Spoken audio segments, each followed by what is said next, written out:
everybody. Welcome to the Death Battle cast. Hey, I don't have the black wall behind me anymore. I have an actual office behind me. What do you know? Stuff. Just random garbage behind me.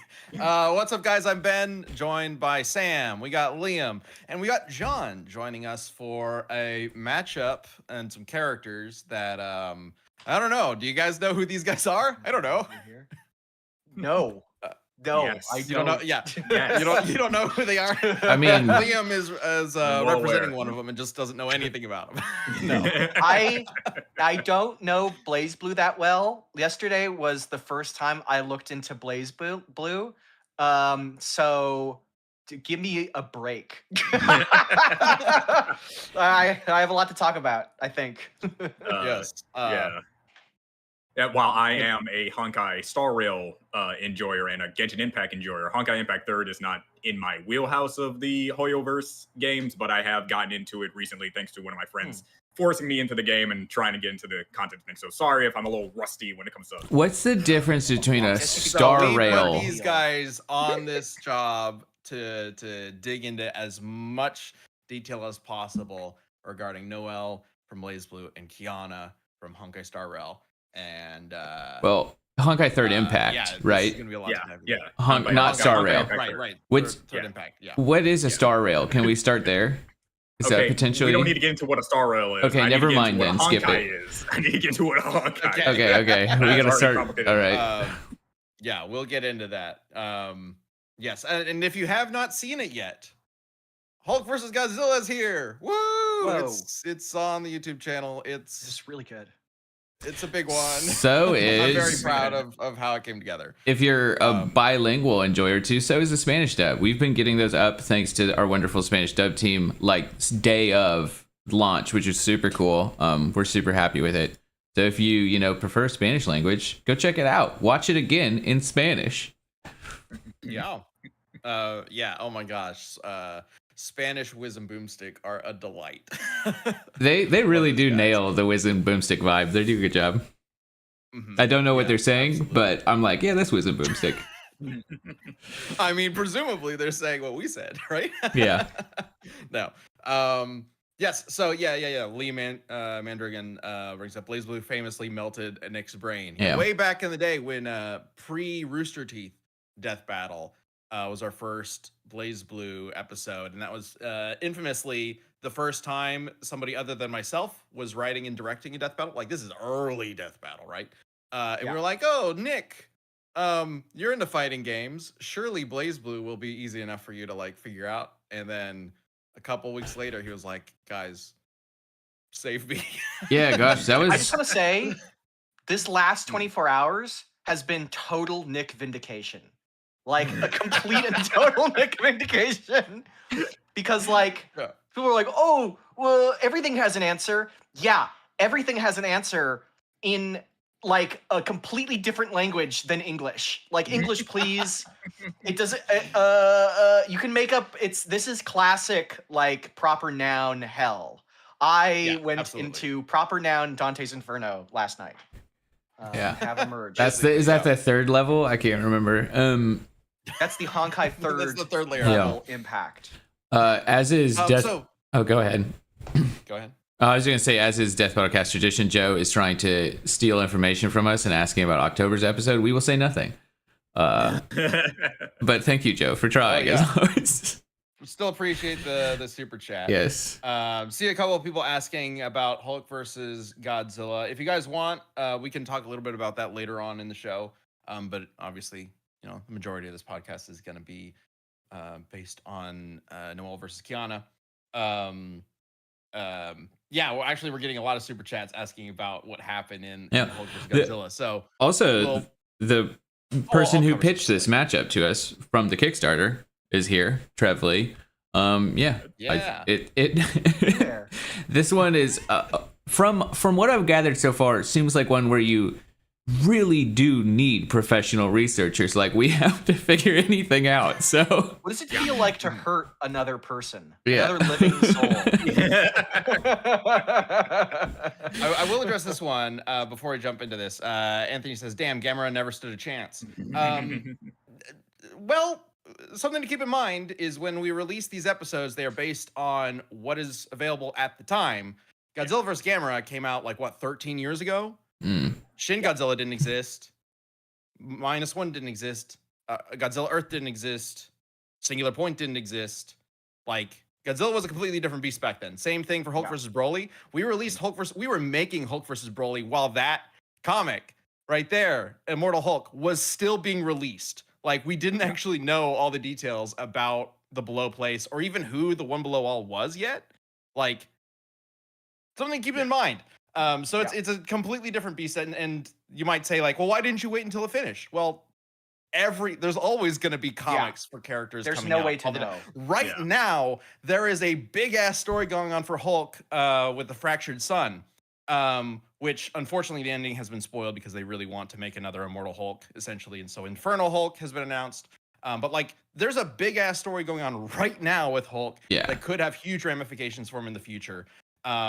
And we just kind of have to deal with that, you know, as Death Battle. That's just kind of how it doesn't matter when we release it. If we waited until Fractured Sun was done, then Infernal Hulk would be on the run while we were making the episode. There's just no winning in that. Yeah, it's kind of a good thing too. Like these characters evolve, and that's great for us comic book enjoyers, everybody. Also been top 10 use of completely different beast. Well done. Very good. But let's get into this matchup because yes, this was one of the pitches that we got from the Kickstarter rewards, and it's very interesting and dives into some franchises that we haven't really explored too much or at all on Death Battle proper.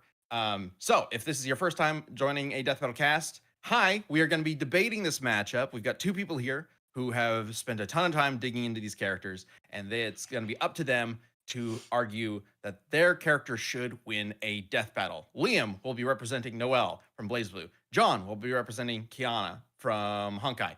And at the end of the show, you all watching this live right now will get to vote on who should win. We do the show live at noon every Tuesday, right here on the Death Battle channel. So let's get into this.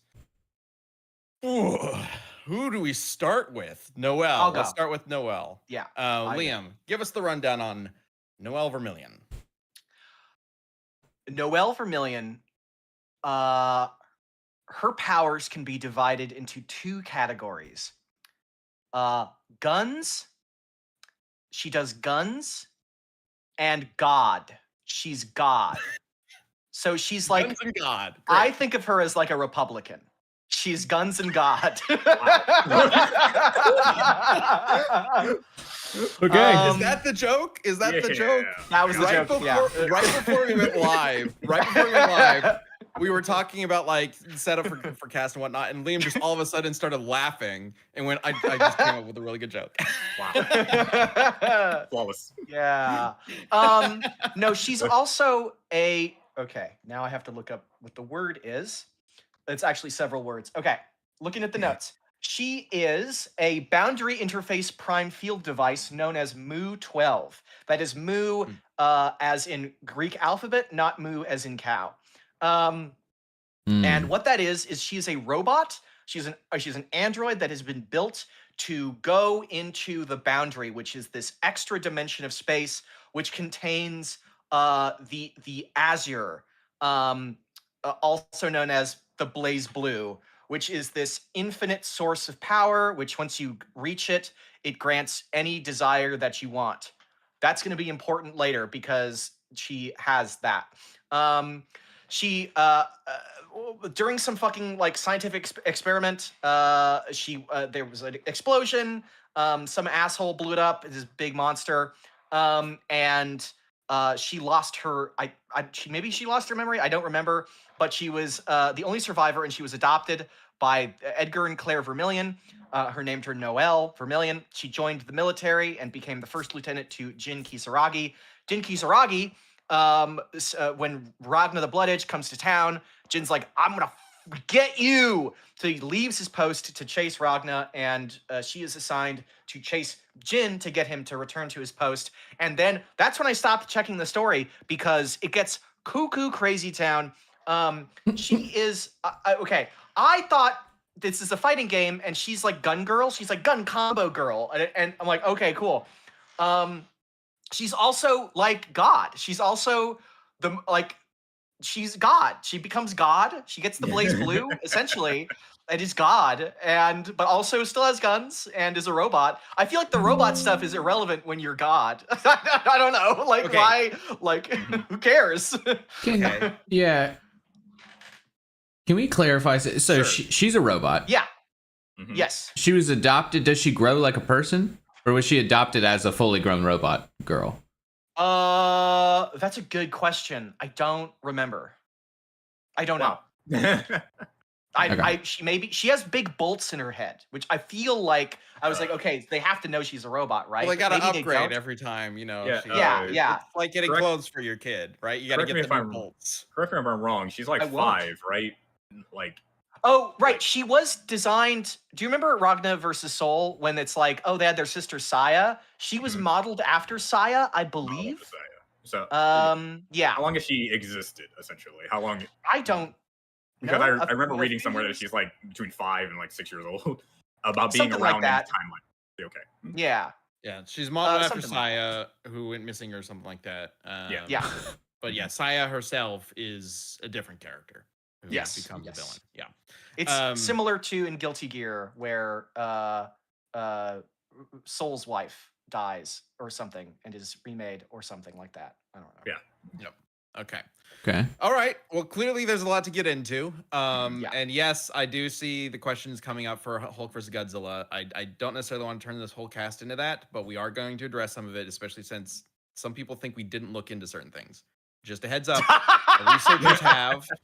Our researchers compiled over 1,000 pages of notes on Hulk versus Godzilla. Yeah. It's fucking insane. Oh, and also I saw a lot of people saying like, oh, they clearly had a hard time dealing with like Ultima and Singular Point. That was probably the majority of the research. Bro, what are you fucking talking about? Out of 1,000 pages of notes, the vast majority were for Hulk. Are you kidding? Like, Hulk has so much more going on. Anyway, let's get into Kiana. John, tell us about her. All right. So around the second Honkai Impact, which is these grand phenomenon events that birth like very like, let's say Avatar is a particular authority of a concept. On the second one, Kiana was born as an experimental pod from a scientist named Auto Apocalypse, and she was given the code name of K432, and created by splicing Kiana, Kaslana's like the real person genes with Cyrene, who is the Hersher of the Void, who controls the concept of void energy and stuff like that. Sometime later after that, she was abducted by Siegfried, who thought he was saving his daughter. But after saving her, he adopted her, took care of her, treated her like a real daughter. And after an event between a Honkai beast, which is different from a Honkai event, he gifted her the name Kiana Kaslana, like he was his true real daughter. After going through a bit of a traumatic experience of becoming the Hersher of the Void and killing a bunch of people and almost killing her father-in-law, her adopted father, he left because he found out he was the trigger to becoming, basically like what happened with the Ozaru with Goku. Basically that happened, and after finding out he was the trigger of that, he left. She went on a little bit of adventure, met a nice girl named Raiden Mei. They became close friends, and then they were picked up by a woman named Himiko, and they started like this whole coalition, and she started growing, developing, and protecting people because she runs by an oath to protect others, and later became fully of the Void, Hersher of the Void. Then after a particular person died, not going to say anything for spoilers, she became another Hersher of another type of thing, of fire. And then at the end of her series, the end of her real big tenure, she becomes the Hersher of finality by fusing with the cocoon of finality, which exists and created the Honkai, which is the energy and not the event and not the beast. What's a Hersher? Yeah, a Hersher. Okay, to put it simply, a Hersher is the avatar, like Aang, to a particular governed concept. Does that make sense? Say I'm the avatar of order. That means whatever the order is, I have the order over this and that. Okay, that makes sense. Cool. And Honkai is both Honkai is an event, an energy source, and monsters. Yes, Honkai in of itself has like 3 major meanings. The meaning referring to the natural disasters, the meaning referring to the energy itself, and the meaning of God. And that is the cocoon of finality. And since she fused with the cocoon of finality, she is God, like Noel. And it transcended the boundaries of her reality. Okay. So this matchup isn't about robot girls fighting robot girl versus robot girl. It's about God versus concept. Yeah, God's concept. Okay. And basically it's 2 kids playing in a playground trying to one up the other with bullshit. Okay. Keep up. Keep up. We're just There's a lot. I haven't even talked about the cosmology yet. I just figured I'd go to our notes on the pitch because I wanted to see like what the sort of discussion was like when we did this. And the notes here are like both are powerful gadget girls, using gun kata and using artificial magic. And it's like, well, I wish it was just gun kata. Maybe it's more than that. This is like if Ryu was like a wizard. Do you know what I mean? Like if Ryu from Street Fighter was act like in cutscenes, like in the game he's like Hadouken, but in the cutscenes he's like, I'm the time wizard, Ryu. Like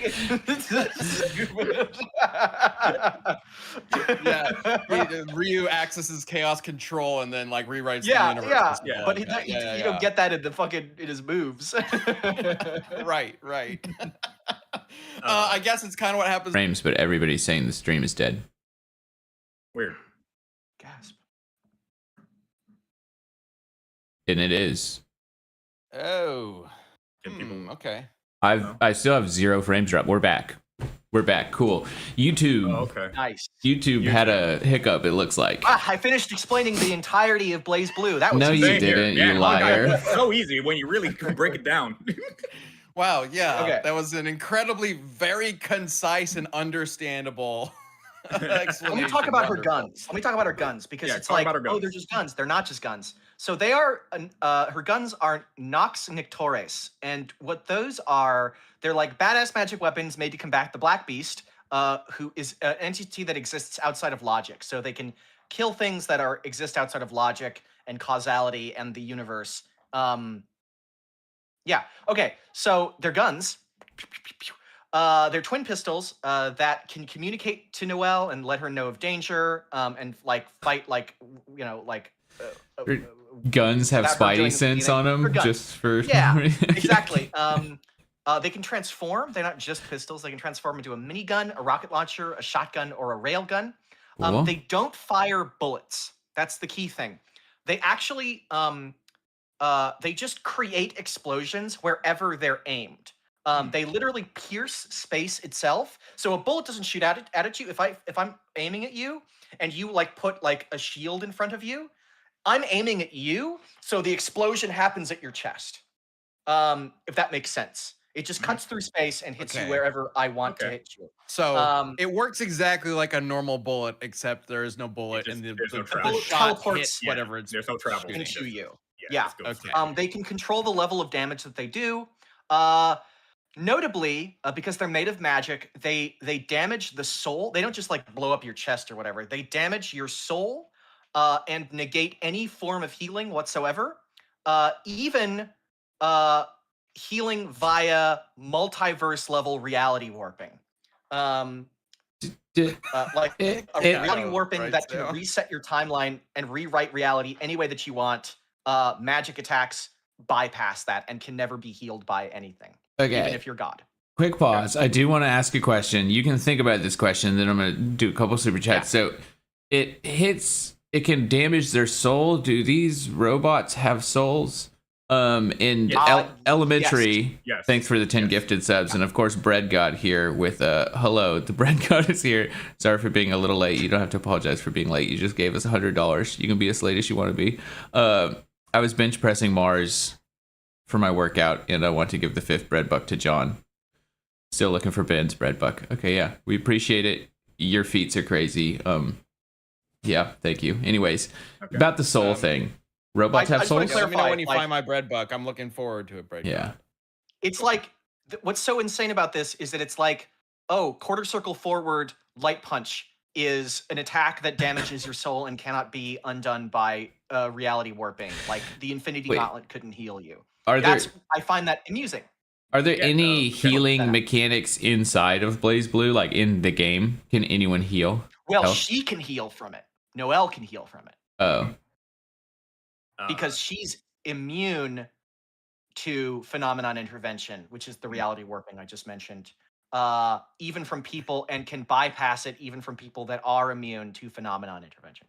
So those are her guns. all right. Yeah, All right. I have my own guns. Can I explain? my Yeah, own guns? sure. Yes, we talk about Go your for guns. Bring up the first image of one during negation, so I can talk about these Okay. guns. One during negation. Here you go. Yeah. Okay. So these guns, the guide weapon system summoned by the void realms of the second Hershers upon awakening. These dual pistols do not fire bullets, but commandments. They tear through space-time fabric. K423 is the perfect vessel designed by Auto receiving the Hersher, the void, and as she returned.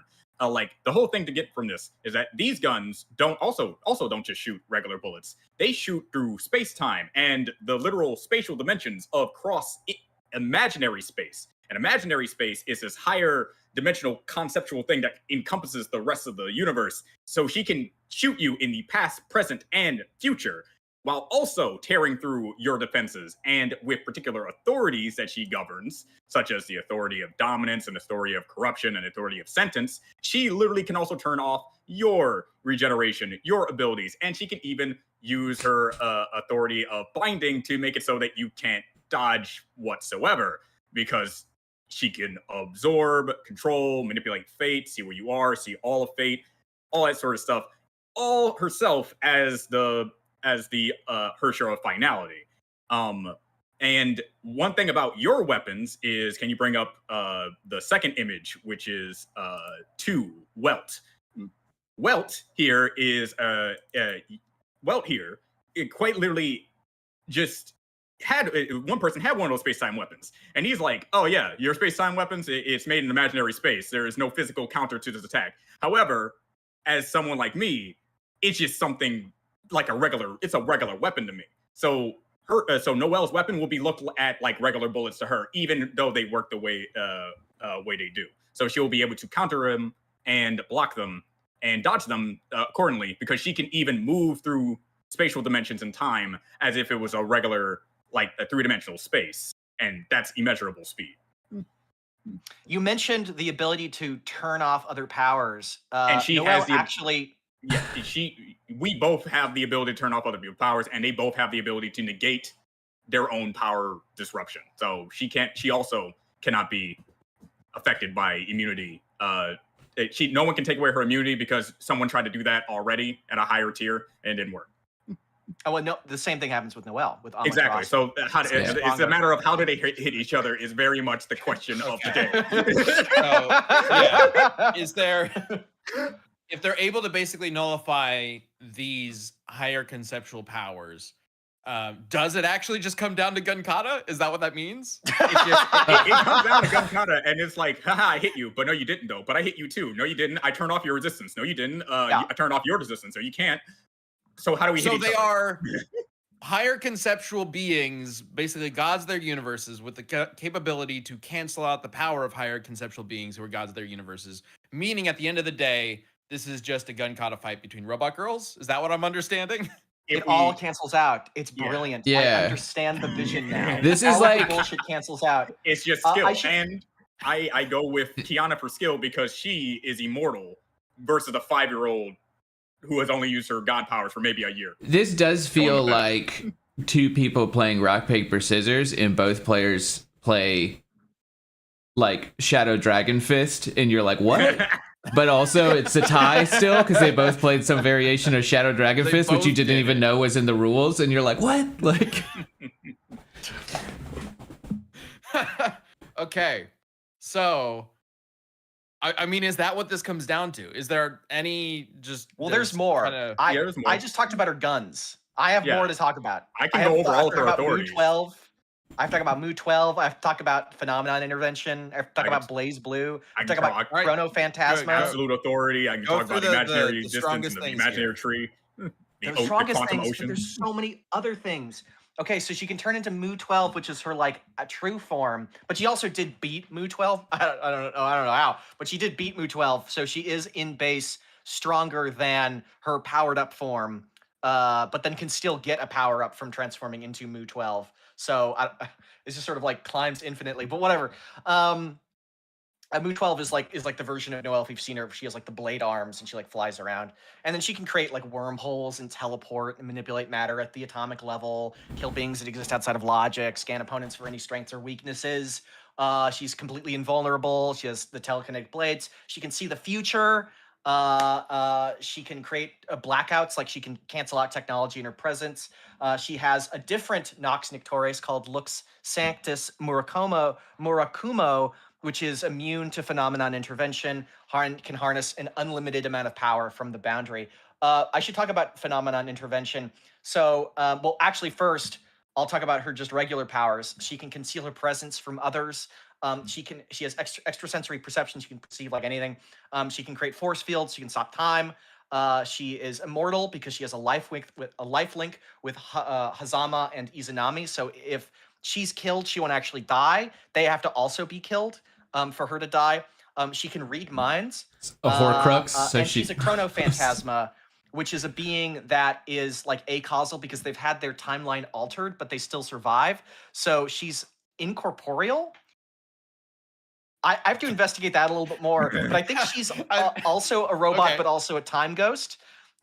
She's acausal. She can't be affected by time or reality. She also does and does not exist. That's fun because Kiana has the ability to attack people both on a physical plane, mental plane, and a non-existent plane, and an imaginary plane. So she can attack both fiction and non-fiction, since she is above her own fiction. Yeah, Noel can do the same thing too. Exactly. Again, because we're there are just other gonna get characters back. like Chrono Phantasma that she can also hit, despite them being also being time ghosts. Guys, Straight up, she after also did dealing that. with all this Godzilla Ultima bullshit, I really was looking forward to us just talking about, a robot know why girl she's just a gunfight. Fun fact: she uses Honkai energy to disconnect people from their power sources and their immortality reliant individuals multiple times throughout the course of the series, such as when disconnecting the power source of a star of Eden. A star of Eden is capable of easily destroying lower dimensional realms from a higher dimensional plane.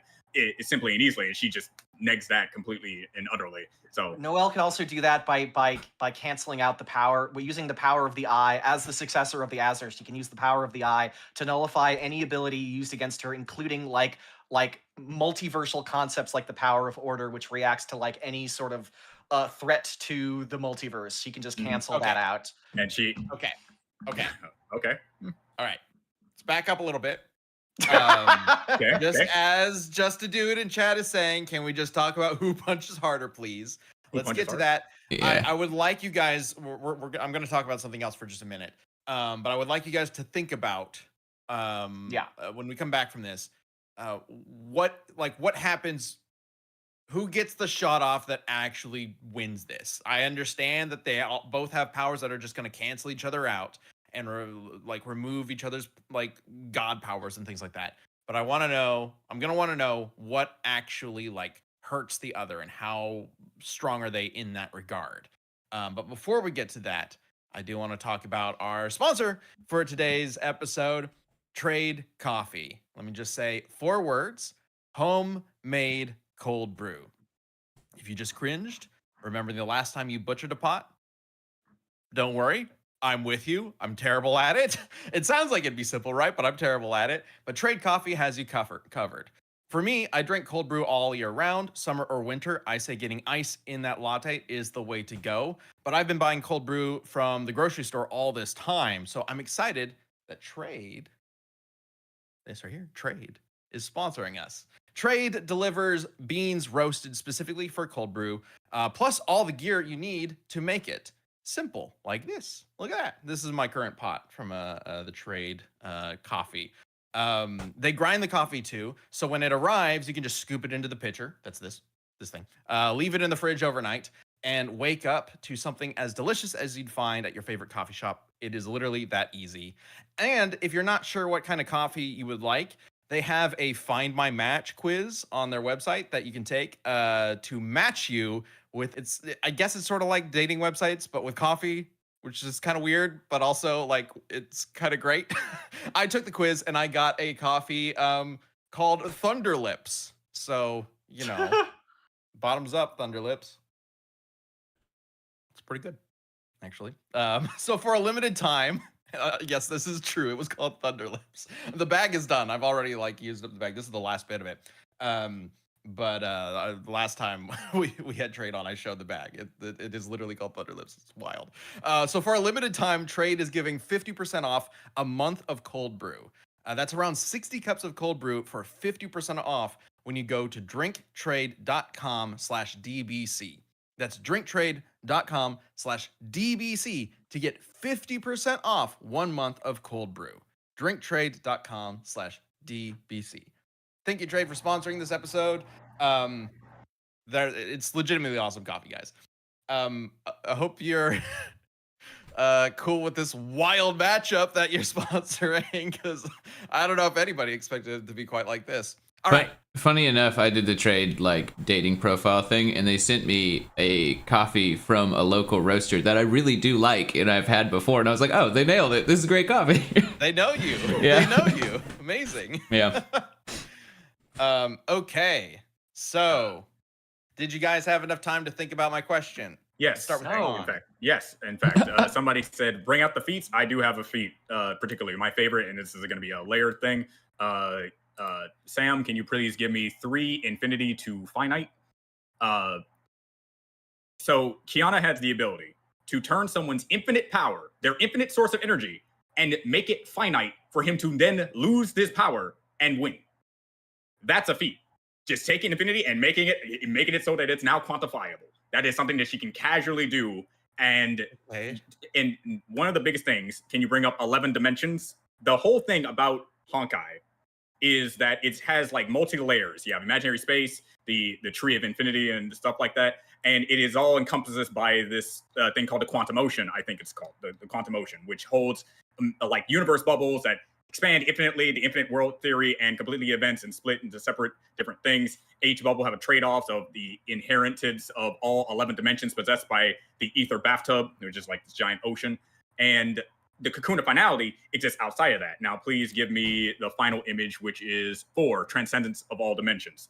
After fusing with the cocoon of finality, she, as said here, transcends all of those dimensions, and there's confirmed 11. That means she is on the 12th dimension looking at everything below. So unless you are somehow on that level, you cannot affect her with anything. And if you are on her level, you're now just going to be on a back and forth negation spree. I would like to ask Liam, is there a way Noel is on that same level consistently in verse itself? Because this is to put too long didn't read. This is too long didn't read. I'm essentially saying her verse is bigger than BlazBlue's in forms of the infinite spaces of stuff. Go for it. Well, I know that the boundary also transcends all dimensions as well. I don't know how many dimensions it has, but it is true that the boundary is a higher dimensional space. I don't know how many dimensions it has though. Yeah. I thought we were talking about physical feats. But that's just it. Once you reach godhood, the best you can do when it comes to physical feats is, can the other god even affect the other god? That's the best way you can do it. You can't put a number to it anymore, right? They both can probably destroy infinite timelines and dimensions and stuff like that. We need to know who's stronger in that field. 10 Tails in chat. Thank you again for the massive super chat. One day we will have one match that is not reality bending power. I was hoping that this would be one of those. Yeah. Apparently not. I hope we can get back to some street level goons soon. But Elementary in chat, with another super chat. Happy to see my most blonde matchup finally be talked about. Kiana is the GOAT. Clearly. Yeah. These two characters are I'm actually curious, insane. chat. Let me know. Is this, when you picture the thumbnail, right? Noel and Kiana in the thumbnail, and you think about the games that they're in, and you think about the characters. If you played BlazBlue and Honkai Impact 3rd, is this the kind of thing that you picture that fight being like god warping reality kind of thing? Like, is this what this matchup is to you guys? I'm curious if that's what you want to see. So Liam, what did you want to talk about? Well, I thought we were to talk about like physical feats, but Sam, here's a physical feat that I had. Yeah. This is from the Takamikazuchi. No, that's the wrong one, Sam. I know you want this one. This is for I versus have to battles with the disable Octopoly of layers. Like you did. Sam, No, you that just was the wrong one. Sam, it was wrong. No, I'm playing with you.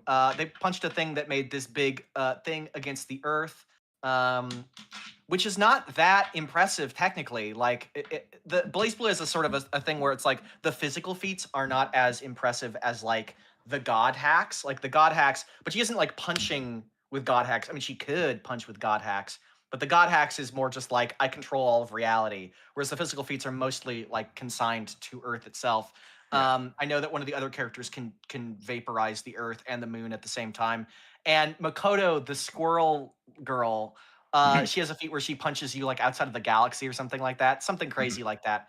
But the high stuff is not from like, I mean, it's similar to Honkai, where it's not like the big physical feats are not what the high end stuff is. The high end stuff is like multiverse level reality warping of what they govern and stuff like that. The hacks itself, I Yeah. can bring up a feat where they blew up an island. I can bring up a tangential feat because Welt is a character from Honkai Impact Third, and he literally left Honkai Impact Third to go into Honkai Star Rail, which is a completely separate, universe in of itself. So anything they can do is like comparatively to what they can do in Honkai Impact Third. And you have the Herda, who is an emanator of erudition, who casually creates 3 galaxies just by a wave of her thing. Okay, like, as V just said with the super chat, for the love of God, tell me how these beings even get hurt. Do they have conflicts? Is Honkai literally just God versus God? Like, is that what's happening in the game? That's all throughout the course of the thing. The Hershers are like, they're battling for, Kiana herself is trying to protect humanity. Hershers are against humanity, so she is going up against them.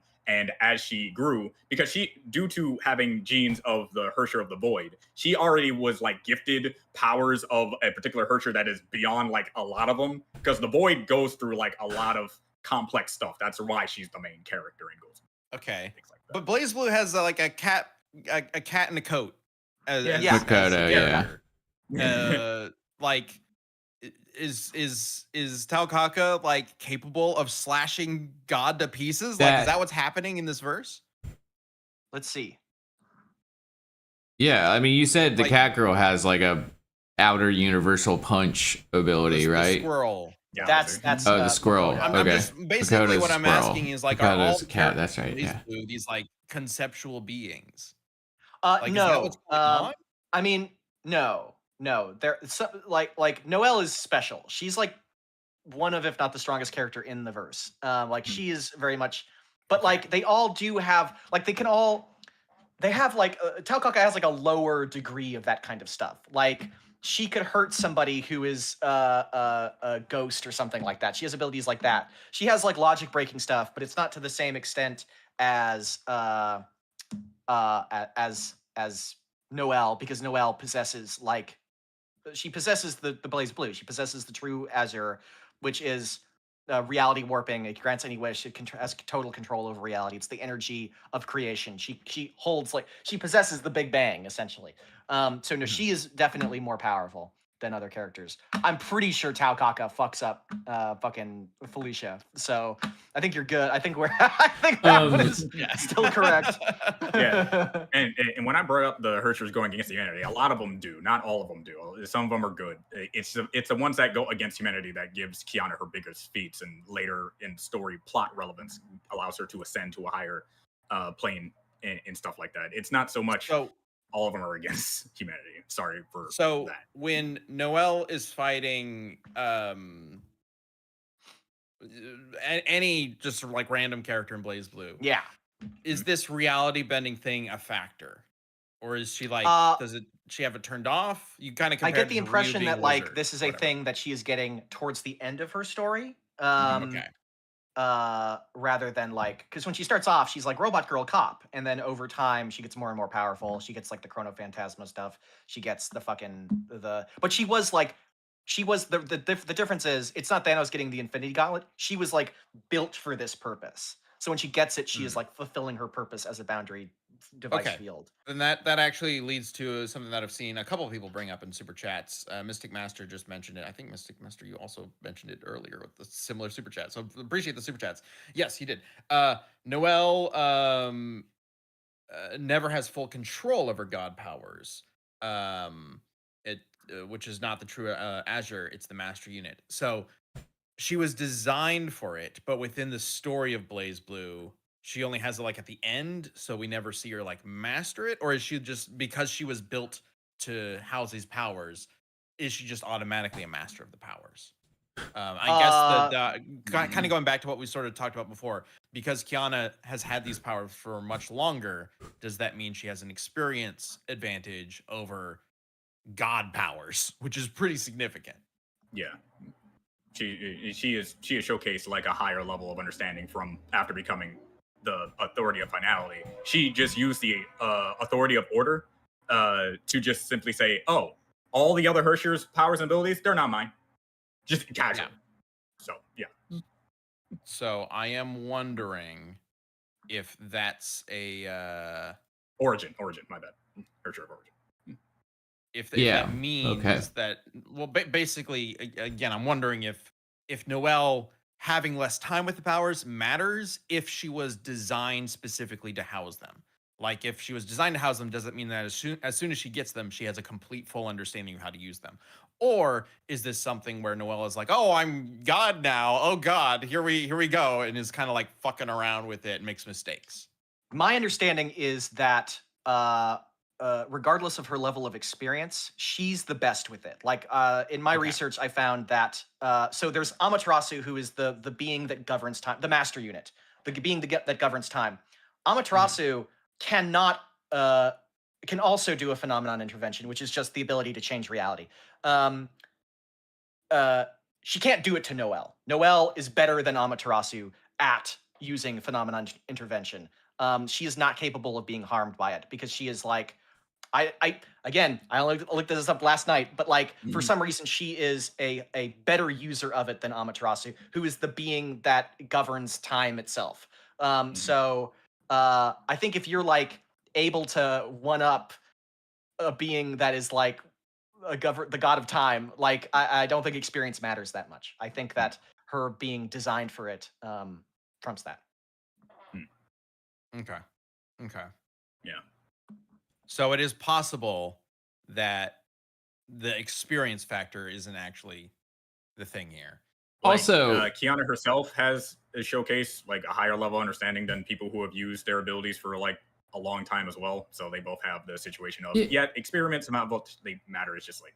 Well, I do think when you exist outside of time, like probably doesn't fucking matter how old you are, right? Like, all right. So we've got the god power comparison. It is possible that Kiana has the advantage there just by having more time with it, but Noel seems to potentially doesn't matter given that she was designed for it. So on the flip side of it, assuming they do completely remove each other's powers, and this really does come down to gun kata, I'd like both of you to give an example of why your character's like gun kata is better than the other. Again, a longer use of gun kata. So if she's good and built to use that god power, okay, she's experienced using the gun power. However, Kiana has been using gun kata and using guns all her life of her immortal existence. So while Noel has still the 5 years of gun experience with her programming or whatever the heck she actually has when it comes to her experience, Kiana has more skill and ability for that and has fought a numerous amount of individuals on her tenure. So I go with that. Noel's fought beings that have tons and tons of experience with her guns, like which is like everybody in BlazBlue. Like tons of characters are super immortal and have been doing this forever. My response is: have you seen these combos? Have you seen BlazBlue combos? Have you seen Kiana literally just summon portals everywhere and shoot everywhere all at once? Hang on, John. That's called Blue 12. Exactly. Yeah. Exactly. So they have the same thing. There is one thing that I think needs to be considered here. Does Kiana's guns, do they shoot actual bullets? Yeah, I already explained. They do not shoot actual bullets. They shoot through space time, and they appear in the opponent. Wait, they appear. Hang on, am I getting mixed up? Wasn't Noel's that? No, Yeah, they're the very same. That's what we similar. pointed out. They're very They're the similar. same. One spawns on their Okay. location. The other can pierce through them and even appear inside them because it literally passes through imaginary space, which is encompassing everything. Yeah. It just ignores durability. It just doesn't matter. It doesn't matter how strong you are. You will be hit. Hitting will happen. There is no escape. One shoots the concept of being shot, and the other shoots time through time to shoot the person. Yeah, I just put the poll up and let the chat decide. That's Gunnar just put says, the wait, poll hang up. on. Gunnar says, don't forget the Kiana family bat. Does she have a pet bat? There is a bat. Yeah, it's very powerful. A super powerful bat. Actually, it's like the. Oh, it's a ultimate powerful weapon. bat. Okay, I was The like, powerful it's a cute little bat pet. No, it's a god bat. Okay, cool. Polls up. Let's go. All right, I'm putting the poll up. Go ahead and get your votes in. While we're doing that, I know there were some super chats about Hulkzilla that I said I would get to. So let me check those real quick. So make sure to get your vote in. The poll is up. You can see it in the live chat right now. Oh my God, I was so excited to just have like not a relax. I knew BlazBlue and Honkai obviously had very complicated like universes and things like that, but like I picture this as a gun kata fight, not a who can cast each other out of reality first fight. Anyway, which I did notice after I asked that question, if that's what you guys picture it as, there were a lot of yeses and nos in chat, so it's all over the place. Okay, so let's see. Question about Hulkzilla from Mystic Master. Did Hulk banner actually kill the ultimate entity, or did they just seal it? People have been arguing about this. Yeah. So this one's a little tricky. It's left intentionally kind of vague when I was writing it. In my mind, the argument has enough, like there's enough that Banner has. Banner's done enough to justify actually being able to pierce through the realities and kill the entity. Right? Which I know there's all sorts of like debate on like what the entity actually is and how it would like interact with reality and things like that. That's a whole other thing that we don't have time to get into. But the ending was written in a way that you could justify saying that like Hulk punched through reality and Banner was able to destroy the entity. But again, it's left intentionally vague because that is sort of an unknown factor, because the whole concept behind Ultima is that it is an unknown, right? You're not supposed to be able to understand what it is. So the more we like confirm whether or not Hulk can 100% kill it, the less like truthful we're being, you know what I mean? So that's why it's left unintentionally vague. I also think it's just kind of an interesting question to have. So yeah, feel free to keep debating it. But in my mind, that the reason why he's able to win is because that's certainly a possibility. Yes, Hulk won. That's the to the people asking that question. Yes, that's another question. The purpose of who won the fight. Hulk won. Hulk strongest there is. That another question I saw a lot of people having was like, well, Bruce Banner won. That means Hulk didn't win. Bruce is a Hulk. That was the whole fucking point. Like, we literally say that at the end. Bruce is a Hulk. Hulk is Bruce. They are the same person. Hulk is a manifestation of a personality that Bruce has. Just like Bruce is a manifestation of a personality that Bruce has. He is one of the alters.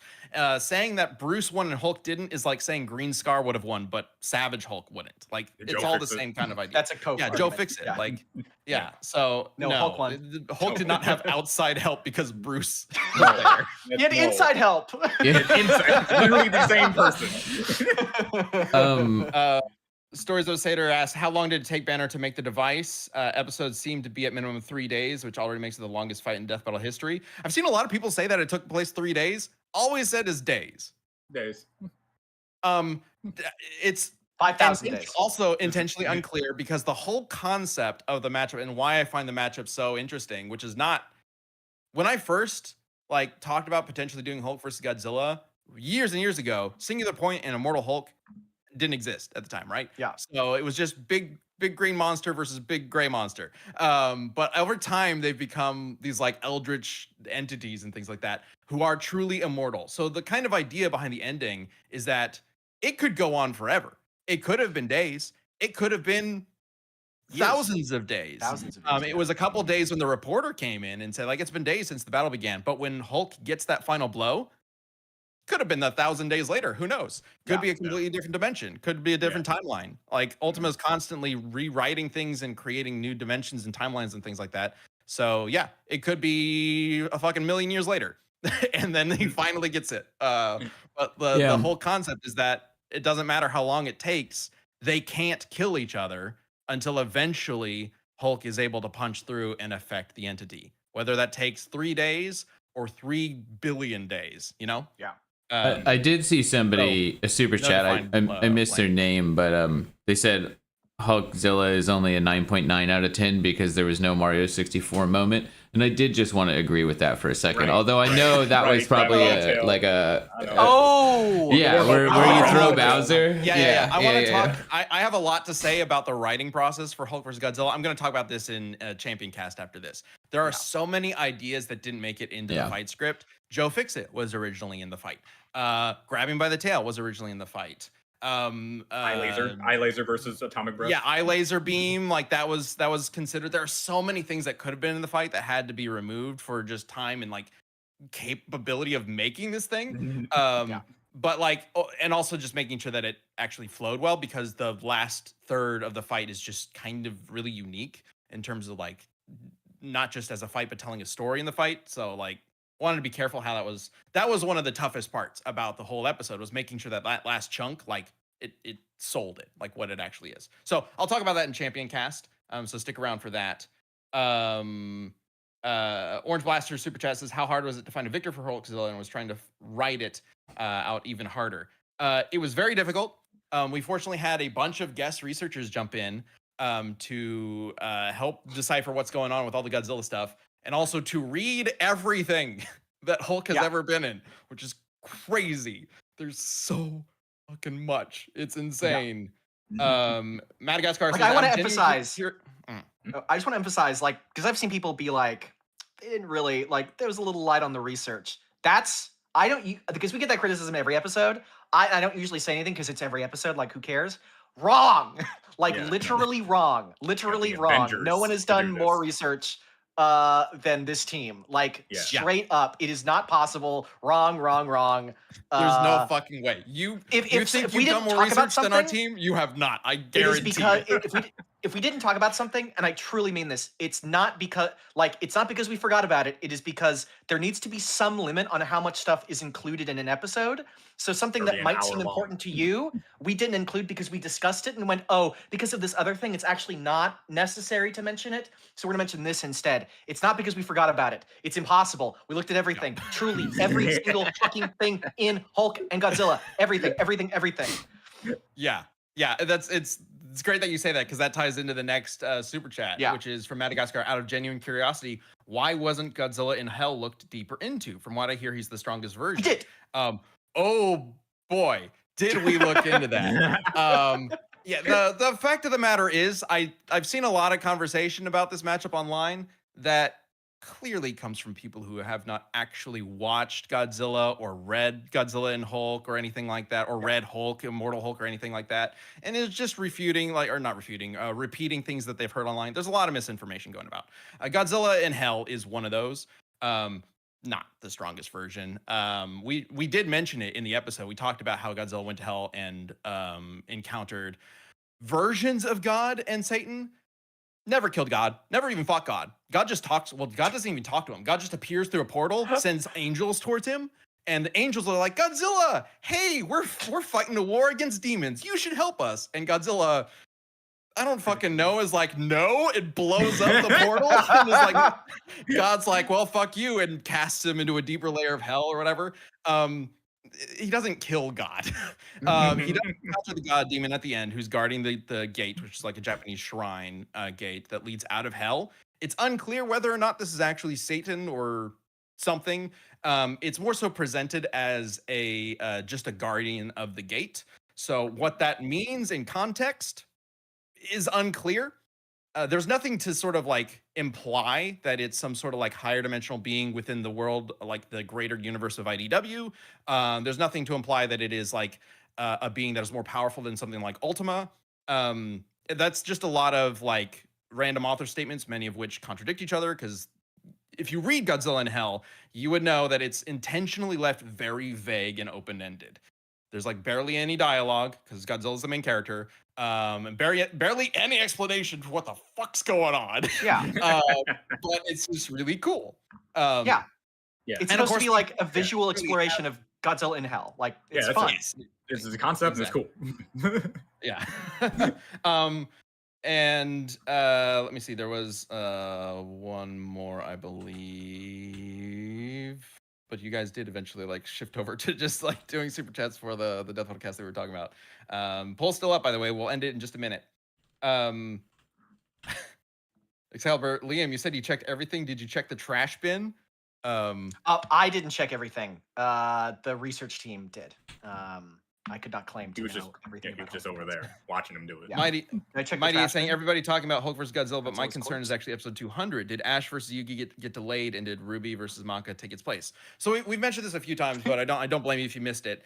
So Ash versus Yugi was originally presented on the Kickstarter as episode 200. This was very quickly changed because we realized once the Kickstarter went going that like, oh, we're going well past 200 here. We want to make sure Ash vs. Yugi has production time to make it work, and we don't necessarily want to force it into our schedule in a way that we aren't able to like get a proper animator on it, or somebody who wants to work on it, right? So we took it off episode 200 very early on because we want to make sure that like the production of Ash Yugi is prioritized over trying to hit some arbitrary number, right? Something important to keep in mind with Death Battle is like we have these like different teams of like animators working on different episodes, researchers and writers working on different episodes, and they can't necessarily animate 2 fights at once, right? Like, so if somebody's working on an episode that's going to be episode like 198, it's probably unfair to also expect them to make episode 200 in the same way, especially if it's something as big as Ash vs. Yugi. So like, it's both in terms of like making sure that we have the ability to release these episodes, as we want them to be, like the final product essentially of the episode to be, making sure that they're of quality, and also making sure that our team are sort of scheduled and just production schedule is planned out in a way where we can have some flexibility to ensure we're not putting anybody in a situation where they're like rushed or stressed over getting an episode out in time. So that's why we removed Ash vs. Yugi from the 200 slot.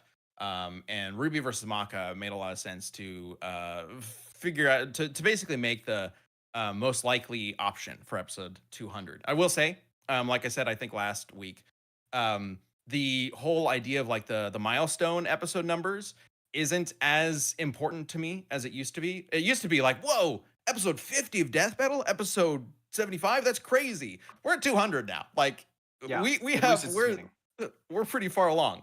So I don't think it's necessarily as important to emphasize that compared to making sure that the team is able to make these episodes at a reasonable way. And yes, Luis is the one. So Devil Artemis was in charge of animation for Hulk vs. Godzilla. Luis is in charge of animation for Ruby versus Maka. And man, he's got some cool stuff to show you guys. It's Luis. gonna be awesome. Luis has been gonna be great. We have like Devil Artemis is like one of our guys for like 3D animation. Moral's one of our guys for 2D animation.